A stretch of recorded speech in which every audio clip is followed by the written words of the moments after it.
राधे राधे दोस्तों, कैसे हैं आप सब। आज हम फिर से हाजिर हैं आप सभी के लिए एक और नया वीडियो लेकर। आज हम आप सभी को अमावस्या तिथि के विषय में महत्वपूर्ण जानकारी देंगे और अमावस्या तिथि की कथा भी सुनाएंगे। अमावस्या तिथि सोमवार को पड़ने वाली अमावस्या तिथि को सोमवती अमावस्या कहा जाता है और मंगलवार को पड़ने वाली अमावस्या को भौमवती अमावस्या का नाम दिया गया है। और मंगलवार को पड़ने वाली अमावस्या को भौमावती अमावस्या कहा जाता है। जिस दिन दोपहर के समय अमावस्या तिथि लग रही हो, उस दिन पितृ पूजन और पितरों के नाम का तर्पण किया जाना चाहिए। जिस दिन सुबह में अमावस्या तिथि लग रही हो, उस दिन अमावस्या में देव कार्य यानी देव पूजन का कार्य करना उचित होता है।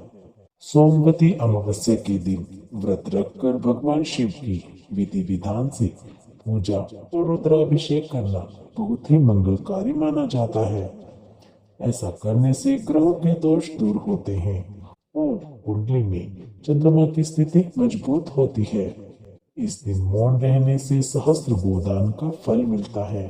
कहा जाता है कि महाभारत काल में भीष्म पितामह ने पांडव पुत्र युधिष्ठिर को इस दिन का महत्व समझाते हुए कहा था कि इस दिन पवित्र नदियों में स्नान करने से मनुष्य समृद्ध, स्वस्थ और सभी दुखों से मुक्त हो जाता है। साथ ही पितरों की आत्माओं को शांति मिलती है। मान्यताओं के अनुसार सोमवती अमावस्या के दिन पीपल की पूजा और उसकी परिक्रमा करने से सुख और सौभाग्य में वृद्धि होती है। अमावस्या के दिन व्रत, पूजा पाठ और दान करने से शुभ फलों की प्राप्ति होती है। साथ ही मंगलवार को भौमवती अमावस्या होने पर हनुमान जी की पूजा करने से कुंडली में मंगल ग्रह मजबूत होता है, ऐसा शास्त्रों में बताया गया है। अमावस्या एक वर्ष में 12 बार आने वाला मासिक उत्सव है। अधिक मास की स्थिति में यह एक वर्ष में 13 बार भी हो सकती है। हिंदू पंचांग के अनुसार अमावस्या माह की और कृष्ण पक्ष की अंतिम तिथि है। इस दिन का भारतीय जनजीवन में बहुत ही महत्व है। हर माह की अमावस्या को कोई न कोई पर्व अवश्य मनाया जाता है। इन्हीं मासिक तिथियों में कुछ लोकप्रिय और महत्वपूर्ण अमावस्या तिथि जैसे कि मौनी अमावस्या, शनि जयंती, वट वृक्ष, वट सावित्री व्रत, भौमवती अमावस्या, कार्तिक अमावस्या, दीपावली, हरियाली अमावस्या, महालया अमावस्या अथवा सर्वपित्र अमावस्या हैं। भारत का सबसे लोकप्रिय एवं जगमगाहट वाला त्योहार दीपावली भी कार्तिक माह की अमावस्या के दिन ही पड़ता है। अमावस्या को हिंदू ग्रंथों में पितरों अर्थात पूर्वजों को समर्पित महत्वपूर्ण दिवस के रूप में माना जाता है। इस दिन पितरों के लिए दान तथा पवित्र नदियों में स्नान को श्रेष्ठ माना गया है। सोमवती अमावस्या अर्थात सोमवार के दिन आने वाली अमावस्या को सोमवती अमावस्या कहते हैं।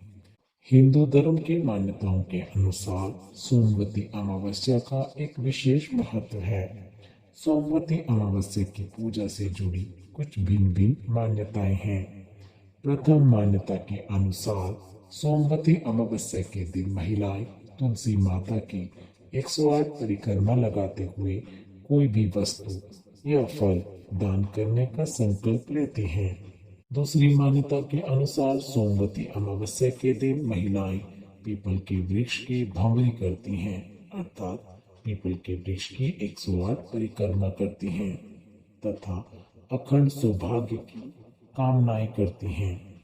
साथ ही साथ श्री गौरी, गणेश एवं सोमवती व्रत कथा पाठ के साथ वस्तु अथवा फल दान करने का संकल्प लेती हैं। पीपल के पेड़ में सभी देवों का वास माना गया है, अतः इसी मत के अनुसार पीपल की पूजा की जाती है। इसे मौनी अमावस्या भी कहा जाता है। मौनी शब्द मौन से उत्पन्न हुआ है, यानी इस दिन मौन रहकर व्रत करना चाहिए। मौनी अमावस्या के दिन मौन व्रत धारण कर मन को संयमित करके काम, क्रोध, लोभ, मोह आदि से दूर रहना चाहिए। सोमवती अमावस्या की व्रत कथा के अनुसार एक गरीब ब्राह्मण परिवार था। उस परिवार में पति पत्नी एवं उनकी एक पुत्री भी थी। उनकी पुत्री समय के गुजरने के साथ साथ धीरे धीरे बड़ी होने लगी। उस पुत्री में बढ़ती उम्र के साथ सभी स्त्रियोचित सगुणों का विकास हो रहा था। वह कन्या सुंदर, संस्कारवान एवं गुणवान थी, परंतु गरीब होने के कारण उसका विवाह नहीं हो पा रहा था। एक दिन उस ब्राह्मण के घर एक साधु महाराज पधारे। साधु उस कन्या के सेवा भाव से अत्यधिक प्रसन्न हुए। कन्या को लंबी आयु का आशीर्वाद देते हुए साधु ने कहा कि इस कन्या के हाथ में विवाह योग नहीं है। तब ब्राह्मण दंपत्ति ने साधु से इसका उपाय पूछा। कन्या ऐसा क्या करे कि उसके हाथ में विवाह योग बन जाए? साधु महाराज ने कुछ देर विचार करके अपनी अंतर्दृष्टि में ध्यान करके बताया कि कुछ ही दूरी पर एक गांव में सोना नाम की एक धोबिन महिला अपने बेटे और बहू के साथ रहती है, जो बहुत ही आचार विचार एवं संस्कार संपन्न तथा पतिपरायण है। यदि यह सुकन्या उस धोबिन की सेवा करे और वह महिला इसकी शादी में आकर अपनी मांग का सिंदूर इसकी मांग में लगा दे, तो उसके बाद कन्या का विवाह हो जाए तो इस कन्या का वैधव्य योग मिट सकता है। साधु ने यह भी बताया कि वह महिला कहीं बाहर आती जाती नहीं है। यह बात सुनकर ब्राह्मणी ने अपनी बेटी से धोबिन की सेवा करने का प्रस्ताव रखा। अगले दिन से ही कन्या प्रातः काल ही उठकर सोना धोबिन के घर जाकर साफ सफाई एवं अन्य सारे कार्य करके अपने घर वापस आने लगी। एक दिन सोना धोबिन अपनी बहू से पूछती है, तुम तो सुबह ही उठकर सारे काम कर लेती हो और पता भी नहीं चलता। बहू ने कहा, माँ जी, मैंने तो सोचा कि आप ही सुबह उठकर सारे काम खुद ही खत्म कर लेती हैं। मैं तो देर से उठती हूँ।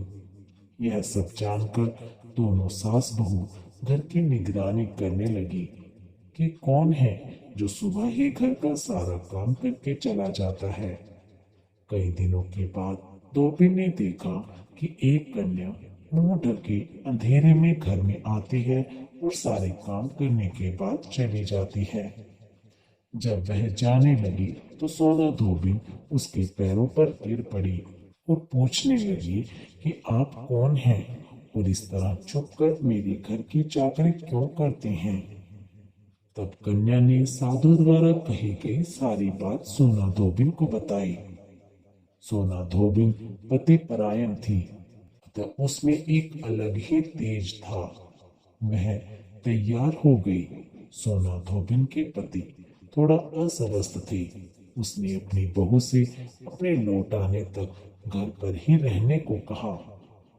सोना धोबिन ने जैसे ही अपनी मांग का सिंदूर उस कन्या की मांग में लगाया, तभी सोना धोबिन का पति मर गया। उसे इस बात का पता चल गया। वह घर से निराजल ही चली थी। यह सोचकर कि रास्ते में कहीं पीपल का पेड़ मिलेगा तो उसे भौंगरी देकर और उसकी परिक्रमा करके ही जल ग्रहण करेगी। उस दिन सोमवती अमावस्या थी। ब्राह्मण के घर मिले हुए पकवान की जगह उसने ईंट के टुकड़ों से 108 बार भौंगरी देकर 108 बार पीपल के पेड़ की परिक्रमा की और उसके बाद ही जल ग्रहण किया। ऐसा करते ही उसके पति के मृत शरीर में वापस से जान आ गई। धोबिन का पति फिर से जीवित हो उठा। बोलिए श्री हरि विष्णु भगवान की जय।